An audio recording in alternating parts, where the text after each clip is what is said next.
On September 15, 2025, 13-year-old Ethan Brooks moved with his family to an old farmhouse near a remote town in Oregon. The property, purchased for $150,000, sat on a vast stretch of land that had been abandoned for years. The realtor had described it as isolated but peaceful, though the unease in her eyes told a different story. For his parents, the move was a dream. His father imagined cultivating organic crops across the open fields, while his mother was eager to restore the weathered wooden home. But Ethan saw something else. From his bedroom window, he noticed strange shadows drifting among the fields. They didn't sway with the wind, they lingered, watching.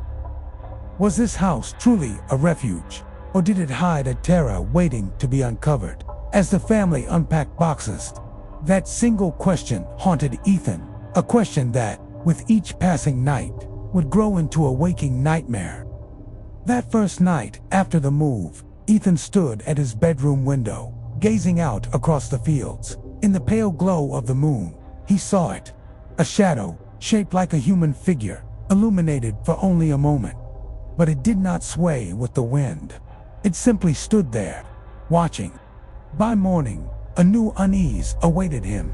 On the dusty wooden floor, right at his bedroom door, lay a single muddy footprint, breast deep, as if carved into the surface. The family dismissed it, blaming their dog, Rocky. But Ethan knew better. Rocky's paws didn't match. These prints weren't paw marks at all. They were bare, human, and far too large. Ethan kept this detail to himself, and as silence filled the old farmhouse, his unease grew darker, a quiet terror that was only just beginning to take shape. On the third night, at exactly 1:17 a.m., Ethan awoke to a faint, crackling sound. It was soft, almost like something climbing within the walls, followed by the slow, deliberate creak of footsteps on the stairs. When he rushed to look, the staircase was empty, yet above him, the wooden floorboards of the upper level still groaned, as if someone had just walked across them. Terrified, he ran to his mother. She only smiled wearily and said, "Old houses make strange noises. You'll get used to it." But Ethan knew this wasn't the natural settling of an old home. That sound had intent. Later, as he lay back in bed, his eyes caught a flicker in the corner of his room. For the briefest moment, a shadow shifted, and then it was gone. On the fifth day, Ethan wandered into the fields. Along an overgrown path, he discovered strange carvings etched into the trees. Circular patterns, human-like figures, and lines that made no sense. When he returned home, he noticed something chilling on the mirror in his bedroom. One of those very same symbols had appeared. It was there in the morning, but he had no idea how it had been carved. His younger brother, Jake, only laughed. "Maybe the ghosts like you," he joked. But Ethan froze, because from behind the mirror, he heard it, a faint, steady breath. That night, sleep was impossible. He lay awake, staring at the mirror's dark reflection, knowing something on the other side was staring back. On the eighth night, Ethan set up a camera. At exactly 1:17 a.m., the recording captured a blurred figure entering his room. It looked human, yet its feet never touched the ground. It drifted, weightless, across the floor. On the audio, a whisper could be heard. "Don't forget us." Then only silence. When Ethan showed the footage to his father, he dismissed it. "It's just an edited trick, son." But that night, Ethan woke, drenched in sweat. At the foot of his bed lay two muddy footprints, the same as on the very first night.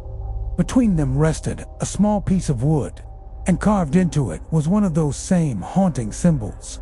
Ethan's father began digging into the history of the house.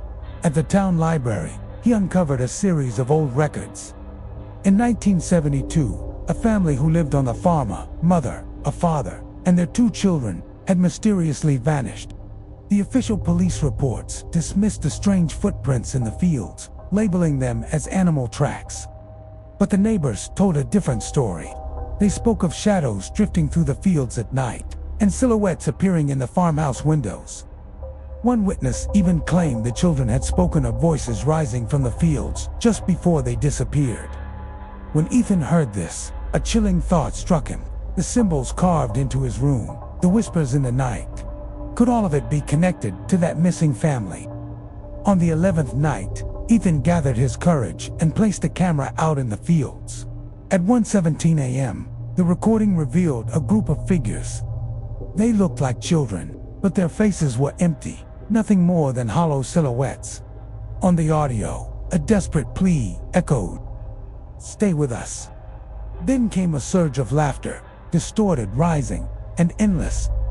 By morning, the footage was gone, but Ethan's shoes were found abandoned on the dirt path through the fields, as if he had left them behind. When he returned to his room, something awaited him.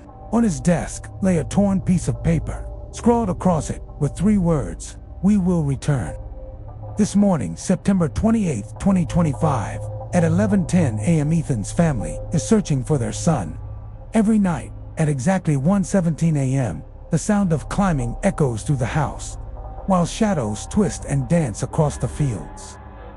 Old family photographs have been discovered, secretly placed in the corner of Ethan's room, and in those faded images, Ethan's face seems to merge with the faces of the children who vanished in 1972.